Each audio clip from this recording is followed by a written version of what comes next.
환난 전과 환난 후 이것이 무엇이 다른가? 우리가 오늘 그 말씀에 대해서 우리가 배우기를 원합니다. 자, 무엇이 다른가? 제목이 이란의 비교가 아니고 환난 전과 환난 후 우리 휴거에 대한 말씀을 함께 나누기를 원합니다. 우리 말씀 함께 읽겠습니다. 누가복음 17장 27절 다 함께 있습니다. 노아가 방주에 들어가던 날까지 사람들이 먹고 마시고 장가들고 시집가더니 홍수가 나서 그들을 다 멸망시켰으며 또 롯의 때와 같으리니 사람들이 먹고 마시고 사고 팔고 심고 집을 짓더니 아멘. 말씀을 통해서 무엇이 다른가? 많은 사람들이 오늘날 휴거를 믿지 않아요. 여러분 휴거를 믿습니까? 예수님이 다시 오심을 믿습니까? 사람들이 믿질 않아요. 예수님이 정말 오시긴 오시는 거야? 그렇게 생각들 하고 휴거 얘기를 하고 마지막 때를 이야기하면 진짜 그럴까? 의심하는 사람들이 많이 있습니다. 그렇기 때문에 사람들이 예수님을 기다리질 않아요. 이 세상이 너무 좋아서. 또 많은 사람들이 휴거는 환난 후에 있어 이렇게 이야기합니다. 환난 후 휴거냐 환난 전 휴거냐. 우리가 환난 전 휴거와 환난 후 휴거의 차이점을 제가 지난번에 한번 말씀드린 바 있습니다. 성경은 세대주의라는 신앙 용어가 있는데 이 세대주의 보수적 복음주의가 세대주의예요. 하나님은 창조에서부터 노아 시대까지, 노아에서 또한 우리 아브라함 시대까지 이렇게 세대로 나누어서 인류의 모든 역사를 설명하는 것. 이것을 누가 이야기했냐면 1800년대 영국 형제교회 지도자였던 다비라는 사람이 글을 써서 오늘날까지 전해주고 있습니다. 세대주의라는 그런 책에 있는데 여기에서 사람들이 우리가 뭘 생각하냐면 정말 예수님이 오시는가? 2000년 동안 안 오셨는데 정말 오시는가? 그런데 지난번에 제가 그런 말씀을 드렸잖아요. 이미 예수님이 오실 때 증거들이 나타나고 있다라는 사실입니다. 예수님이 오실 때 증거들이 이미 나타났고 가장 큰 증거가 뭐라고요? 이스라엘의 회복입니다. 2000년 동안 나라 없다가 이스라엘 나라가 회복됨으로써 그때부터는 긴장하라 이거예요. 그때부터는 예수님 오실 때가 다 됐구나 이거를 깨달으라는 것입니다. 그래서 성경은 철저히 세대주의 전천년선을 주장합니다. 예수님이 오시기 전 우리는 흔히 이제 인자의 날이다 이렇게 말하지만 사실은 인자의 날이기보다는 여호와의 날, 인자의 날이면서 여호와의 날, 구약에는 여호와의 날이라고 그랬어요. 여호와의 날은 우리들에게는 구원의 날이지만 세상 사람들에게 하나님을 믿지 않는 자들에게는 징벌의 날이요 심판의 날이요 하나님의 형벌의 날이라는 사실이에요. 그렇기 때문에 우리가 여기에서 가장 조심한 건 예수님께서 먼저 미혹을 조심하라. 마지막 때가 되면 사람들이 미혹이 있다는 겁니다. 어떤 미혹이냐? 사람이 미혹이 있습니다. 내가 하나님이다 하고 나타나는 사람들. 문선명 주일날 이렇게 오다 보니까 가정교회가 있어요. 저 언덕바지에. 통일교잖아요. 문선명이 세운 교회란 말이에요. 그 교회는 사람 차가 얼마나 많은지 사람들은 넓은 길을 좋아해요. 얼마나 어마어마하게 많더라고요. 저 사람들이 다 우리 교회로 왔으면 좋겠다. 구원받게. 그렇게 생각을 해본 적도 있습니다만 문선명, 정명석, 자기가 재림예수라는 거예요. 안상홍, 이 안상홍이가 죽자 그 부인이 또 자기가 여자 하나님이다. 남자 하나님만 있느냐. 여자 하나님이다 해서 이제 장길자 그 여인이 여자 하나님 해가지고 하나님의 교회라고 이름을 붙였습니다. 하나님의 교회는 이단이에요. 그래서 성경에 하나님이란 이 용어 자체는 남성 명사예요. 여자냐 남자냐 이게 아니라는 것이죠. 하나님은 오직 한 분의 하나님이에요. 여자 하나님이 있을 수가 없습니다. 그러면 어머니 하나님 있지 않느냐? 어머니 하나님이라는 용어 자체가 성경에 없어요. 단지 교회만 있습니다. 교회는 신앙의 어머니와 같다고 그랬습니다. 교회는 예수님의 신부를 말하지 예수님과 같은 예수님의 신부니까 아내지 않느냐. 아내니까 하나님이지 않느냐. 이건 말도 안 되는 거예요. 그거는 예수님과의 관계를 좋은 관계, 예수님과의 관계를 연합하는 관계를 설명하기 위해서 아니라고 한 거지 사람이 신이 되어서 하나님이 된다는 얘기는 아니에요. 그러므로 우리는 교회를 말하는 거지 장길자를 말하는 게 아니라는 거죠. 또한 이만희가 있습니다. 성령은 사람이 될 수가 없어요. 성령은 영입니다. 하나님의 부리시는 영, 하나님의 영이 어떻게 사람의 몸을 입고 옵니까? 있을 수가 없는 거죠. 이렇게 사람의 미혹을 조심하고 또 영적인 미혹이 있어요. 흔히 두부나 이런 사람들 보면은요, 내가 하나님의 음성 들었다, 하나님이 오늘 나에게 이렇게 말씀하셨다, 하나님이 이렇게 나에게 보여주셨다, 막 이렇게 막 간증들을 하는 분들이 있어요. 음성을 들었다, 환상이다, 예언이다. 저는 이건 부인하진 않습니다.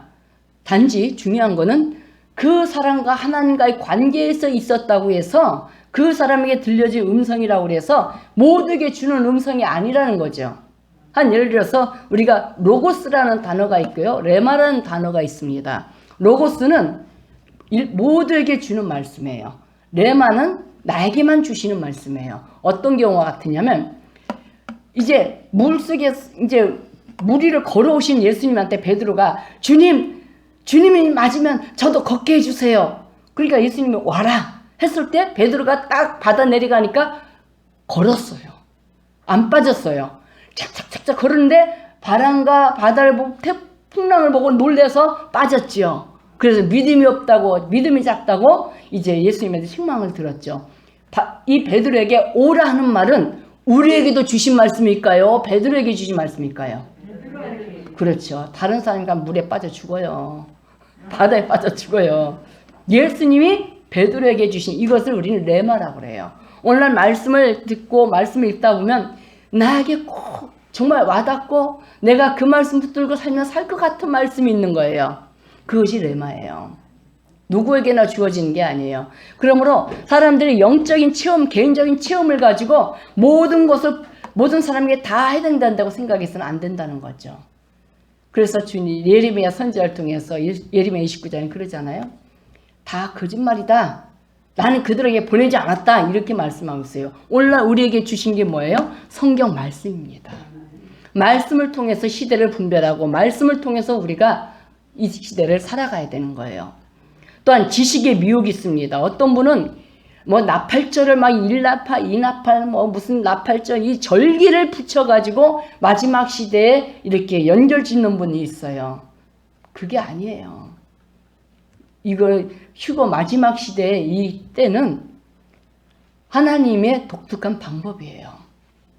또 어떤 사람은 별자리를 보고 이것이 별자리가 이렇게 합쳐지면 주님이 오실 거다 이렇게 또 얘기하시는 분이 있어요. 또 어떤 분은 니비루 행성이 태양과 지구와 또 무슨 행성이 쫙 이렇게 일렬로 섰을 때 그로 인해서 이제 마지막 때가 됐다. 이거는 인류 역사상 여러 번 있었던 사건이에요. 그렇기 때문에 우리는 그걸로 인해서 마지막 때다 우리가 할 필요가 없다는 겁니다. 이런 미혹을 조심하라는 거죠. 우리는 오직 개인적인 체험이 아니라 성경은 성경으로 봐야 된다는 겁니다. 성경에서 나타나고 성경에서 증거되는 걸 우리가 믿어야 되는 거죠. 그래서 우리는 이거는 지난번에 말씀을 드렸던 거고요. 넘어갑니다. 4가지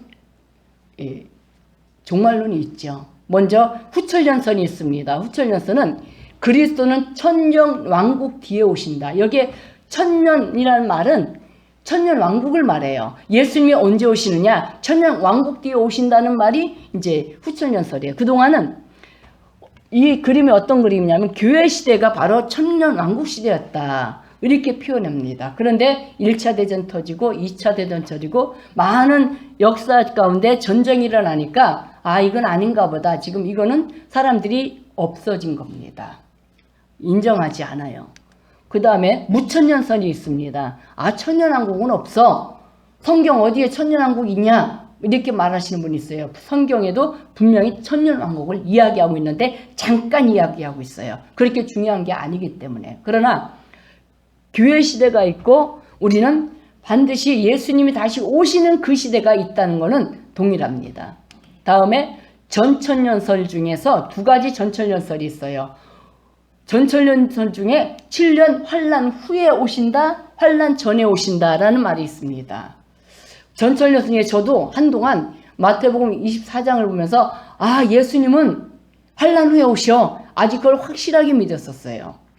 환난 후에 오신다는 말을 아주 확실하게 믿었고 그렇게 가르쳤는데, 그런데 언젠가 성경을 더 깊이 파보니까 환난 후가 아니에요. 환난은 우리는 환난에 들어가지 않아요. 유대인들만 환난에 들어갑니다. 야곱의 환난이라고 해서. 우리는 이방교회는 이방인의 때가 되면 우리는 충만한 수가 차면 우리는 휴거됩니다. 그래서 전천년설의 후 환난 후 휴거설은 맞지 않다고 봅니다. 그러면 우리는 뭘 믿느냐? 보수주의, 복음주의는 이 전천년설 중에 환난 전 휴거를 믿습니다. 교회 시대는 예수님이 공중강림하면서 교회 시대는 끝이 나요. 먼저 죽었던 자들이 부활해서 올라가고, 그리고 우리 살아있던 우리도 예수님이 오시면 우리도 변화돼서 휴거해서 올라갑니다. 올라가서 공중에서 주를 만나서 공중에 강림하신 예수님과 함께 우리는 혼인잔치에 들어가고, 이 땅에는 환란이 일어나는데 그 환란이 7년이냐 아니면 3년 반이냐 이것만 다를 뿐입니다. 환란 후, 그럼 환란 누가 들어가느냐? 휴거되지 못한 남겨진 자와 또 유대인들이 당하는 환란이에요. 이거는 전 인류에 그대로 덮쳐질 환란일 것입니다. 성경은 그렇게 말씀하고 있습니다. 그러므로 여기에서 가장 중요한 건 뭐가 옳다 어르다 우리가 할 수 없지만 저는 이 환란 전 휴거설을 믿어요. 또 성경 보수주의도 거의 다 환란 전 휴거설을 말하고 있습니다. 그렇다면 지금 우리 시대에 어쩌면 환란이 있기 전에 우리 시대에 휴거가 있을 수도 있다는 얘기입니다. 저와 여러분의 시대에 휴거를 볼 수도 있습니다. 이 휴거에 우리가 들어가야지 절대로 남겨진 자가 되면은 안 될 줄 압니다. 그러면 그 증거를 우리가 이 시간 하나씩 찾아보고자 합니다. 자, 이것이 이제 신약 시대에 예수님이 십자가에서 이제 오셨죠. 구약 시대를 끝으로 해서 예수님이 오시고, 그리고 신약 시대가 되면서 교회 시대가 됩니다. 교회 시대가 끝나면서 그걸 이제 우리가 요한계시록 2장 3장에 교회 시대에 7교회가 나옵니다. 7교회 나오면서 요한계시록 4장에 이리 올라오라 할 때 그 이후부터는 교회라는 용어가 없어요. 신부된 어린 양의 아내는 있어도 교회라는 용어가 없어요. 그래서 많은 학자들이 이리 올라오라, 이건 요한 사도 요한에게 올라오라는 얘기 아니냐? 아니요. 거기에 많은 학자들이 그거를 굉장히 연구를 많이 했어요. 연구를 많이 한 학자들의 결론은 이건 교회들의 휴거를 말한다. 이걸 전체적으로 보여준 거거든요. 교회들의 휴거를 많은 학자들이 이야기했고, 이 교회들의 휴거는 유대인 중에서도 교회로 하나 예수 그리스도를 영접한 자는 이때 휴거가 될 것입니다. 그러나 예수님을 영접하지 않은 자들, 그리고 믿는다면서도 온전한 신앙을 갖지 못한 자들은 다 남겨진 자가 될 것입니다. 그러므로 그 교회가 휴거된 다음에 이게 7년 대환란이 될지 아니면 3년 반 환란이 될지 아니면 더 짧을 수도 있다는 거예요. 이 환란은 너무너무 힘든 그런 환란이라고 성경은 기록합니다. 그리고 7년 그리고 나서 이제 환란이 끝나고 예수님이 지상재림하십니다. 지상재림하셔서 이 세상에 형벌을 주셔요. 진노하시고 형벌을 주시고, 그리고 나서 어디에 들어갑니까? 천년왕국으로 들어가요. 천년왕국으로 들어가서 천년 동안 예수님이 예비하신 새 예루살렘, 우리가 정말로 기다린 그 세계로 들어갑니다. 새로운 세계로. 그야말로 그레이트 리셋이에요. 새로운 세계로 들어갑니다. 그러다가 천년왕국이 끝나면서 무정에 그동안 잡혀있던, 천년 동안 잡혀있던 이 사단의 세력들이 다시 나와서 그 천년왕국 주변에 믿음이 연약한 자를 또 한 번 흔드는 사건이 나옵니다. 천년 동안 사람들이, 그 천년왕국은요 하늘나라가 아니에요. 천국이 아니에요. 지상에서 이루어집니다. 새로운 세계가 이루어지는 신천 신지, 그야말로 새로운 세계, 주님이 만들어 놓은 그런 새로운 세계가 있는데, 거기에서 천년 동안 있다 보니까 또 사람들이 마음이 느슨해지고 하나님을 부인하고 하나님을 대적하는 사람들이 생긴다는 거예요.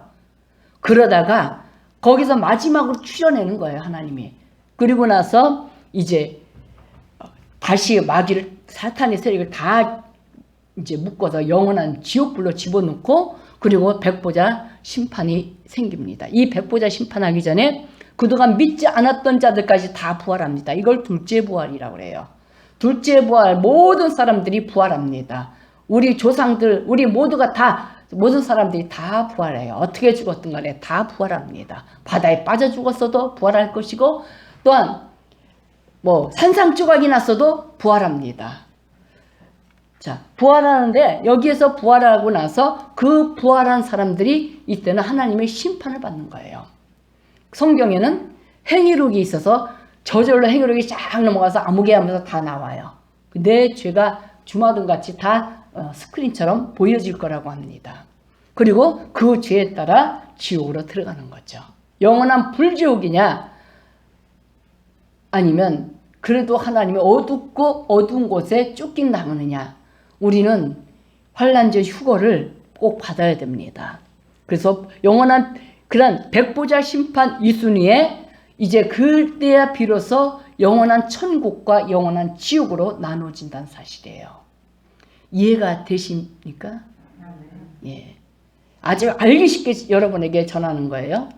자, 여기에서 왜 그럼 7년 대환란이란 말이 왜 나왔느냐? 이 7년 대환란이라는 것은 바로 다니엘서 9장 보면은 71회에서 69일회가 지났어요. 69일회가 한 일회가 따로 떨어져 있는데 그 한 일회가 마지막 야곱의 환란, 유대인의 환란이 바로 마지막 한 일회, 마지막 시대에 남아있다는 것입니다.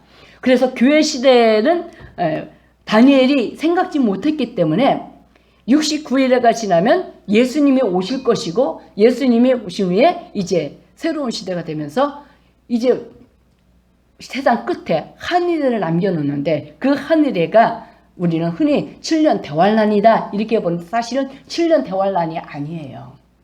다 전체적으로 환란이 되질 못해요. 이것을 우리가 오늘 말씀 속에 한번 생각해 보고자 합니다. 먼저 첫째로 환란 전이냐 환란 후냐 무엇이 다른가? 환란 전은 이방 교회의 휴거고, 환란 후는 유대인들의 구원을 완성하는 날이라는 사실이에요. 이거를 가르쳐 주는 거예요. 먼저 이방인의 충만한 수, 환란 전 휴거는 뭐냐? 이방인의 충만한 수가 있다는 겁니다. 이방 교회 휴거는 공중에서 예수님을 만납니다. 공중에서 예수님을 만나요. 예수님이 지상까지 안 오셔요. 그래서 우리가 공중에서 주님을 만나러 올림을 받는 겁니다. 누가복음 21장 24절 함께 있습니다. 그들이 칼날에 죽임을 당하며 모든 이방에 사로잡혀 가겠고, 예루살렘은 이방인의 때가 차기까지 이방인들에게 밟히리라. 이 이방인의 때가 차기까지, 이게 언제예요? AD 70년에 로마의 타이터스 장군이 와서 이스라엘을 완전히 초토화시켰어요. 그때 역사학가들 보면은 성전에 벽돌 하나도 남아들지 않고 다 가루로 만들었어요. 그렇게 아주 처절하게 다 예루살렘이 다 망해버렸고, 그때 황제의 명령에 따라 뭐라고 명령이냐면 이스라엘 백성은 다 떠나라는 거예요. 본토에서 떠나라. 그래서 그 나라를 다 두고 각자 다른 나라로 다 떠나야만 했던 시절이 AD 70년의 이스라엘이었습니다. 그런데 예수님은 무화과 비유를 통해서 무화과 나무에 싹이 나면 이제 그때가 여름이 가까운 줄 알라. 그 얘기는 뭐냐면 무화과는 이스라엘을 상징한다고 그랬어요. 싹이 난다는 건 독립을 한다는 얘기예요. 이스라엘이 1948년도까지는 전혀 이스라엘 나라가 없었어요. 이스라엘 나라가 없었다가 그들이 1948년 동안 방황이 세상에서 유리하다가 거의 80년 정도 그렇게 유리했겠죠. 그렇게 유리하다가 비로소 1948년 5월 14일 날 나라를 되찾기 위해서 이제 시작하게 되었고 독립하게 됐어요. 이 독립하게 된 이 이스라엘을 보면서 우리는 이제 마지막 때가 되었구나 라는 증거로 본 거죠. 이때부터 주님은 너희들은 자세히 이제 시대를 보아라. 우리에게 그렇게 말씀하신 겁니다. 이스라엘의 회복은 바로 이방인의 때가 차는 그게 아니었어요. 그래서 회복이 됐다면 차니기까지라고 했으니까 그때부터는 이제 종말이 시작된다는, 카운트다운이 시작된다는 얘기입니다. 로마서 11장 25절에 형제들아 너희가 스스로 지혜있다 하면서 이 신비를 너희가 모르기를 내가 원하지 아니하노니 이 신비는 이방인의 충만한 수가 들어오기까지 이스라엘에 들어오는 우둔한 게 된 것이라. 이 진리는 신비라는 거예요. 이방교회의 구원은 신비예요. 이방인들을 하나님이 구원하셨다는 사실이에요. 이 신비를 이방인의 충만한 수가 들어오기까지 하나님은 이 역사를 이끌어 가셨다는 거죠. 그래서 교회 시대가 끝나는 것은 이방인의 충만한 수가 다 찼다는 얘기입니다. 또 말씀을 봅니다. 요한계시록 7장 9절에서 10절 함께 있습니다. 이후에 내가 보니 각 나라와 족속과 백성과 방언에서 아무도 능히 셀 수 없는 큰 무리가 나와 흰옷을 입고 손에 종려가지를 들고 보좌 앞과 어린 양 앞에 서서 큰 소리로 외쳐리되 구원하심이 보좌에 앉으신 우리 하나님과 어린 양에게 있도다 하니. 이 얘기는 뭐냐면 어디서, 여기는 유대인이 아니에요. 그렇죠? 각 나라와 족속과 백성과 방언, 세계 각국에 아무도 능히 셀 수 없는 큰 무리예요. 14만 4천이 아니에요. 큰 무리, 이들이 이방 교회에 구원받은, 휴거받은 사람들이라는 거죠. 이 휴거받은 사람들이 하늘에 올라가서 예수님을 찬양하는 그런 광경인 것입니다. 아멘입니까? 아멘. 우리가 이 자리에 들어가야 될 줄 믿습니다. 아멘. 예수님은 언제 오실지 몰라요. 그리고 환난후가 있습니다. 환난은 유대인의 환난이에요. 야곱의 환난이라고 합니다.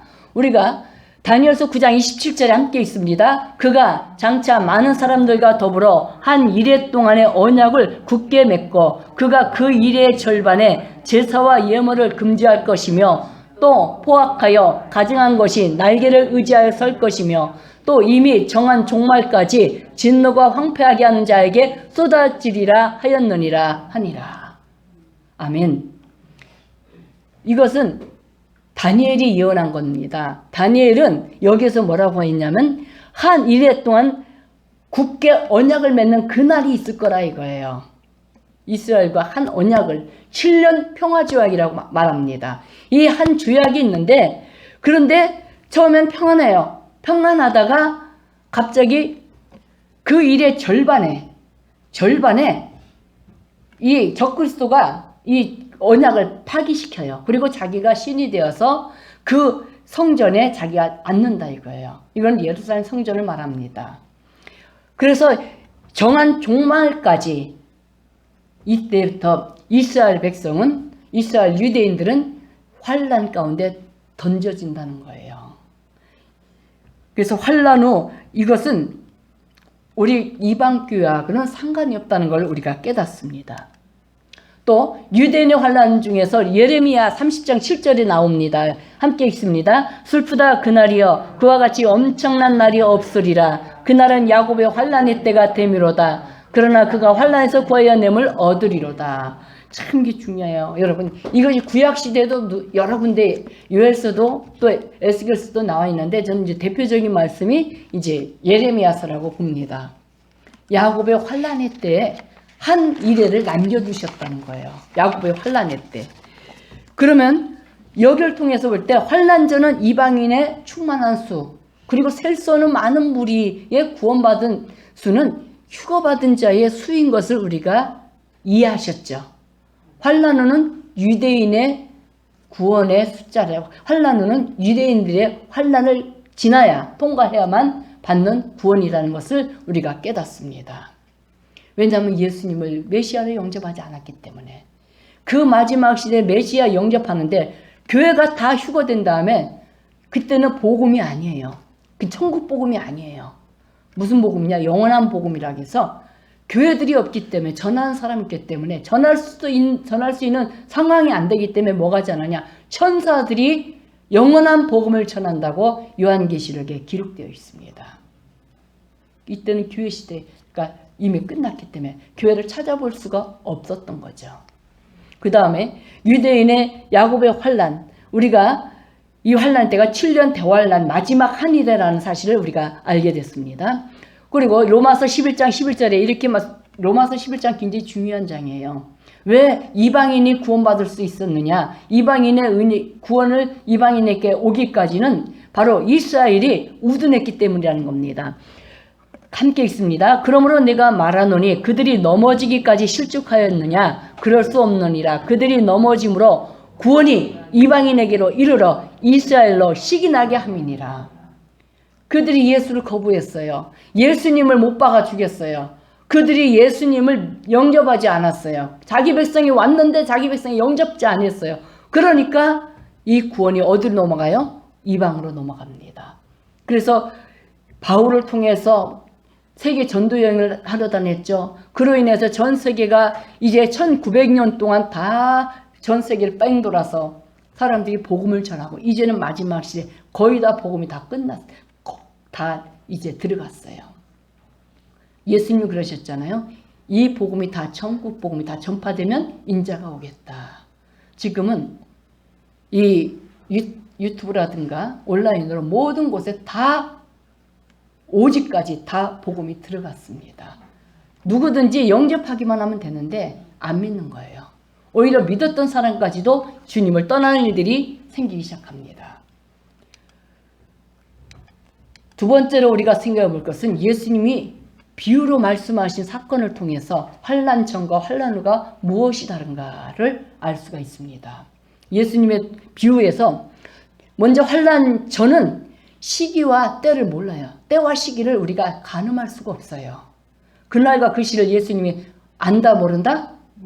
전혀 알 수가 없어요. 그러므로 마태복음 24장 36절에 그러나 그날과 그때는 아무도 모르나니 하늘의 천사들도 아들도 모르고 오직 누구만 아신다? 아버지만 아신다고 그랬어요. 환난 전은 휴거받은 그 시기는 아무도 모릅니다. 또한 마태복음 24장 40절에도 그때 두 사람이 밭에 있으며 한 사람은 데려가고 한 사람은 버려둠을 당할 것이요. 바로 이렇게 그냥 밭에 있는데 한 사람은 휙 가버리고 한 사람은 밭에 남아있어요. 데려간다는 것은 뭐예요? 휴거고, 남겨진다는 것은, 버려둠을 당한다는 것은 환난에 넘겨진다는 거예요. 환난에 넘겨지는 버림받는 자 되지 않길 바랍니다. 지금 여러분이 이 시기가 우리에게는 기회고, 이 시기에 우리는 하나님 말씀을 잘 들어야 될 때고, 이 시기에 우리의 신앙을 굳게 할 때입니다. 지금은 너무나 시간이 다 됐어요. 또한 마태복음 24장 41절에 두 여자가 맷돌질하고 있음에 한 사람은 데려가고 뭐예요? 휴거. 한 사람은 버려둠을 당할 것이니라. 버려둔다는 표현을 쓰셨어요. 즉 환난에 던져진다는 거죠. 하나님 보실 때 이건 환난에 던져질 수밖에 없는 거예요. 데살로니가전서 5장 2절입니다. 주의 날이 밤에 도둑같이 이룰 줄을 너희 자신이 자세히 알기 때문이라.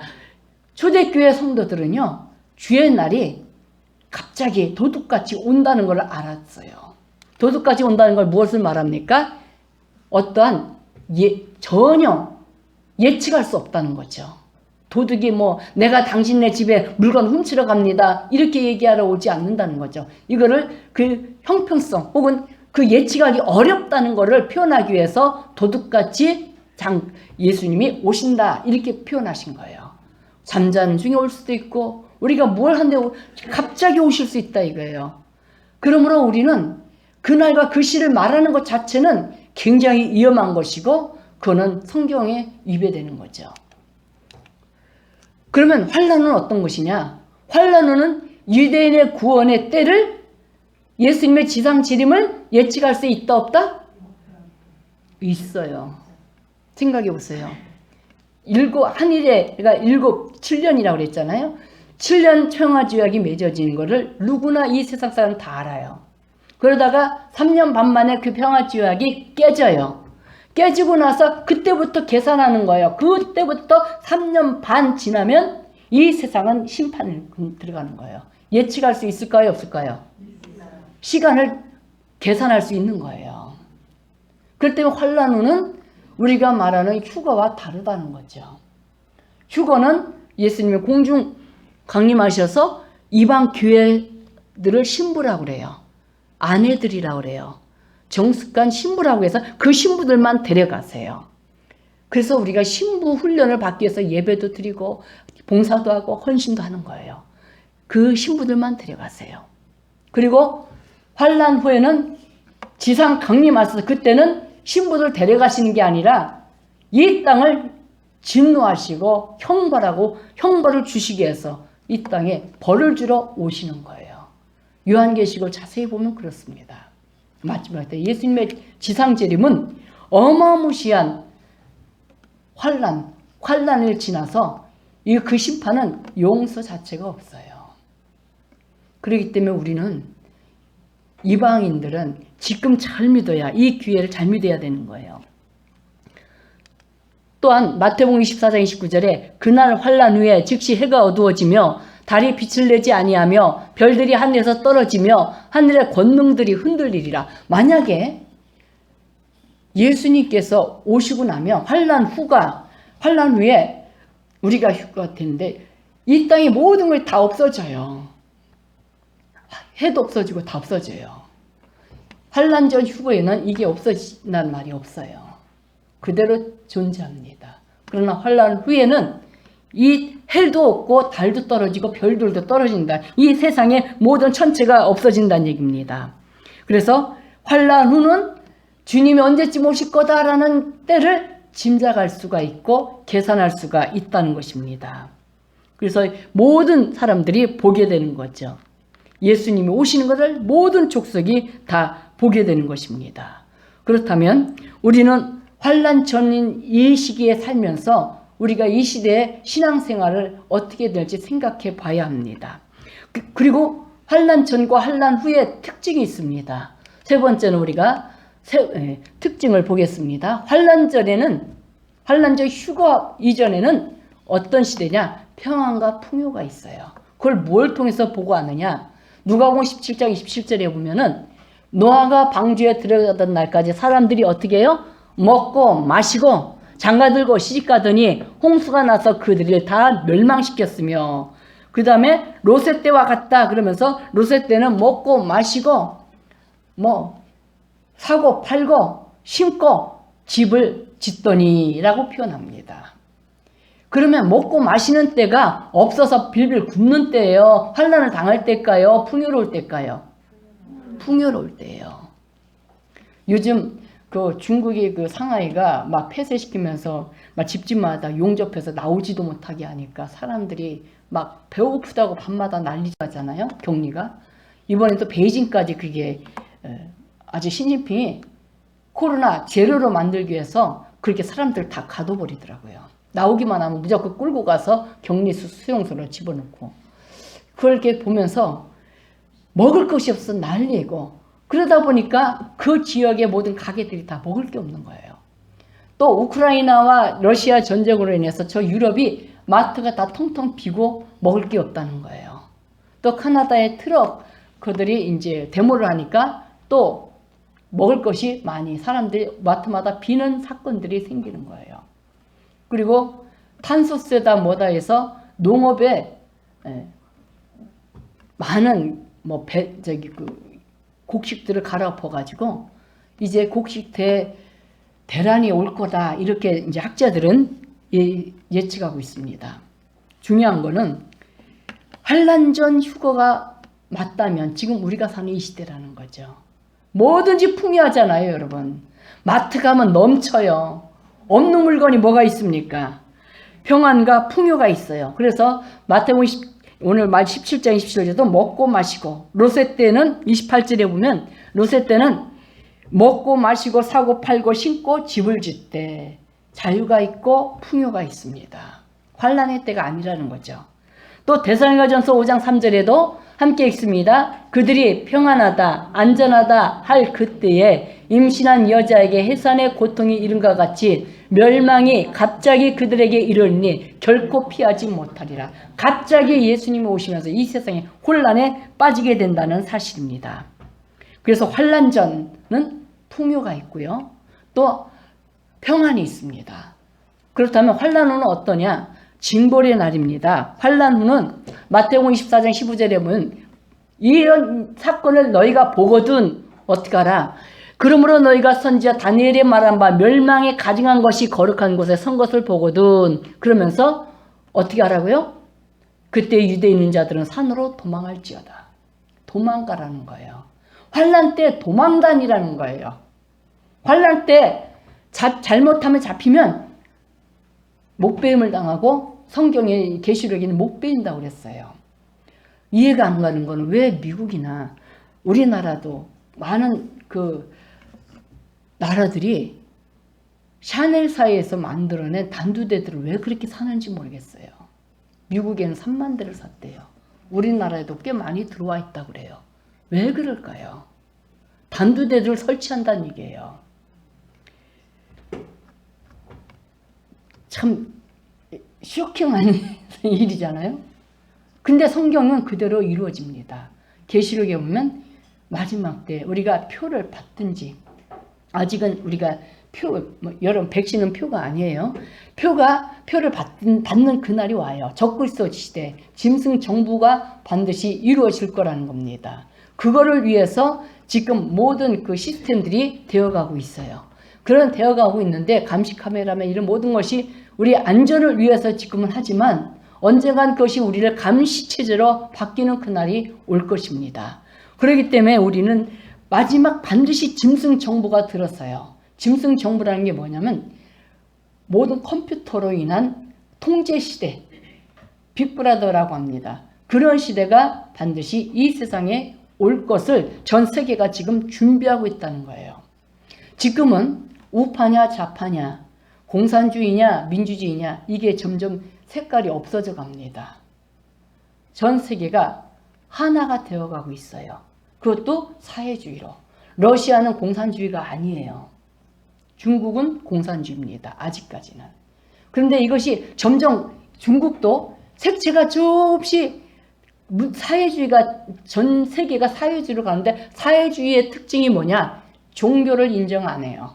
자기들이 인정한 종교만 인정하고 기독교를 인정 안 한다는 사실이에요. 그래서 종교 통합이 이루어집니다.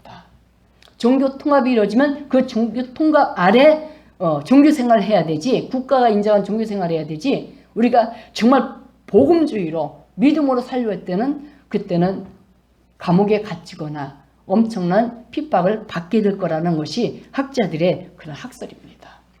또 그렇게 될 거라고 믿습니다. 문제는 그 전까지 우리 이제 그 전에 뭐 칩을 박든지 무슨 표를 받으라고 할 거예요. 그것이 베리칩이냐 뭐냐 그거는 아직은 모릅니다. 그 당시 정부가 또 다른 것을 발견할지 우리는 몰라요.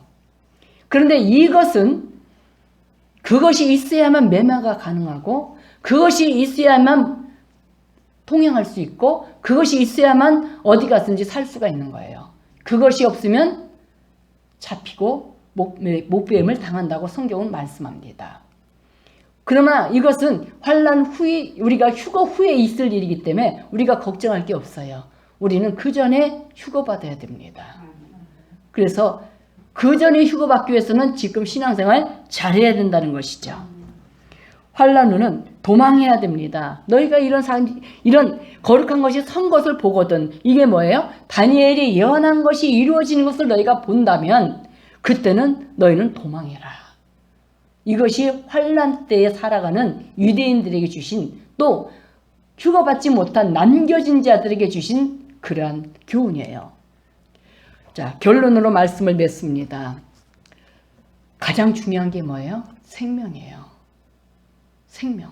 요한복음 10장 31절뿐만 아니라 이제 성경 여러 곳에 나와 있지만, 오직 이것을 기록하면 너희로 예수께서 하나님의 아들 그리스도이심을 믿게 하려 함이요, 또 너희로 믿고 그 이름을 힘입어 무엇을 얻게 하려 함이라? 생명을 얻게 하려고. 그래서 베드로전서 1장 9절에도 말씀하셨어요. 믿음의 결국은 영혼 구원이라. 가장 중요한 게 뭘까요? 생명이에요. 믿음이에요. 우리가 살아가면서 먹고 사는 것도 참 중요합니다. 그러나 그것보다 더 중요한 거는 믿음 생활이에요. 신앙생활은 그 무엇으로도 바꿀 수 없는 게 신앙생활이에요. 내 생명을 내놓고 하나님을 섬겨야 되고 생명 걸고 신앙생활해야 돼요. 환경 따지지 말고 나의 모든 적을 따지지 말고 무슨 시험이나 무슨 사람들의 그런 문제로 걸려 넘어지지 말고 내 믿음 내가 잘 지켜서 주님이 인정받는 자, 휴거받는 자가 돼야 돼요. 이 시대에 내 자존심 세우고 내 이것 따지고 저것 따져서 그러다가 휴거를 놓치면 어떡합니까? 휴거의 때가 저는 곧 가까워오지 않겠는가 이렇게 생각이 듭니다. 또한 우리가 생명이 중요하면 먼저 우리는 뭘 준비해야 되느냐? 환난전, 우리는 이방교회이기 때문에 환난전 휴거를 준비해야 된다는 것이죠.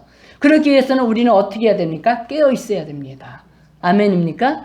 여기는 마태복음 14장 42절과 25절 13절 그 성경 누가복음이며 마가복음이며 누누이 나와 있는 게 너희는 깨어 있으라는 거예요.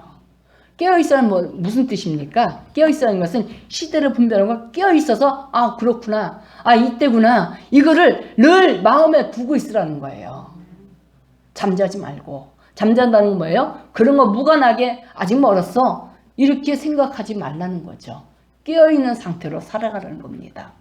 그리고 깨어있을 뿐만 아니라 항상 기도하라는 거예요. 항상 기도로 깨어있으라. 항상 기도로 깨어있으라 했고 두 번 또한 조심하라 그랬어요. 미혹에 이끌려서 또 방탕함과 술 취함과 생활의 염려로 신앙에 느슨해지지 않도록 먹고 사는 거 참 중요합니다. 직장생활도 중요하고요. 자식 키우는 것도 중요하고요. 또 사회생활도 중요합니다. 그런데 천국을 잃어버리고 먹고 사는 것만 매달린다면 안 되잖아요. 천국이 얼마나 중요해요. 이 땅에 사는 거 아무리 힘써도 애써도 천년 못 살아요. 그러나 우리가 휴거받아서 천년왕국에 들어가고 그 나와서 그 천년왕국의 신앙생활 잘해서 하나님 높이다가 또 영원한 천국에 들어가기까지 천년을 영원한 천국에 들어가면 영원히 보장이 돼요. 더 이상의 고난이 없어요. 우리 눈물이 찢겨지는 날이에요. 우리 모든 고난이 벗겨지는 날이에요. 천국에 얼마나 좋아요. 거기 갔을 때 내가 정말 예수님 믿기 잘했구나. 내가 정말 생명 걸고 사람들이 비웃음 받아가면서 사람들의 손가락질 당하면서 사람들에게 이런저런 소리 들어가면서 그래도 내 믿음 지키고 기도하고 주님을 잘 섬겼더니 내가 천국에 이걸 누리는구나. 그걸 누리겠습니까? 아니면 이 땅에서 사람들이 인정받으려고 사람들에게 또한 어울려서 이 땅에 낙을 즐기려 하다가 휴거의 길을 놓쳐서 남겨진 자가 되면 이 남겨진 자가 돼서 구원받는 것은 그때 목배임 당하는 것은 순교를 안 친다는 사실을 우리가 알아야 돼요. 환난 때에 목배임 당해서 신앙 지키다 죽는 것은 순교로 보지 않는다는 사실이에요. 성경에 그렇게 돼 있어요. 그러나 이방교회 이 시대에 우리가 믿음을 지키다가 잘못해서 죽임을 당하면 그건 순교로 봅니다. 그러나 환난 때에 남겨져서 죽임을 당하면 간신히 구원은 받을 수가 있겠죠. 예수님을 인정하고 휴거받은 거 보니까 진짜 확실하네. 진짜 그런 일이 있네. 그때서 뉘우쳐봤자 소용이 없다는 것입니다. 우리는 이 시대에 우리가 정말 믿음을 잘 지켜야 될 줄 믿습니다. 방탕함과 생활의 염려에 내 영적 생활이 둔화되지 않도록 우리를 스스로 날마다 우리 자신을 채찍질해야 돼요. 환란에 남겨진 유대인들, 남겨진 자와 유대인들은 어떻게 합니까? 이들은 어떻게 해야 돼요? 계시록 14장 12절의 말씀에 보면은 인내해야 돼요. 잘 숨어야 돼요. 아까 도망가라고 그랬죠? 인내가 여기 있으니 이 사람들은 숨어서 도망다니면서 하나님의 계명과 예수에 대한 믿음을 지켜내야 돼요. 또한 계시록 7장 4절에 이들이 마지막에 구원받은 숫자가 얼마나 적은지 14만 4천밖에 안 된다는 거예요. 14만 4천은 이만희의 그들의 숫자가 아니에요. 이거는 유대인 환란에서 구원받을 유대인들의 숫자입니다. 우리는 이것을 잘 기억하고서 우리가 믿음 생활을 잘 해야 될 줄 믿습니다. 우리 이 시간 함께 기도하기 원합니다. 말씀을 마칩니다. 우리는 준비하고 깨어 기도하고 그리고 롯의처를 기억하라는 말씀처럼 앞만 보고 가야지 자꾸 세상 바라보다가 소금 기둥되는 롯의처와 같은 인생이 되면 안 됩니다. 영적 나태하지 않도록 믿음을 굳게 지켜서 하나님 앞 바라보는 믿음의 사람들이 다 되기를 주의 이름으로 부탁을 드립니다. 다 같이 주여 3번 부르시고 통성으로 잠깐 기도하겠습니다. 주여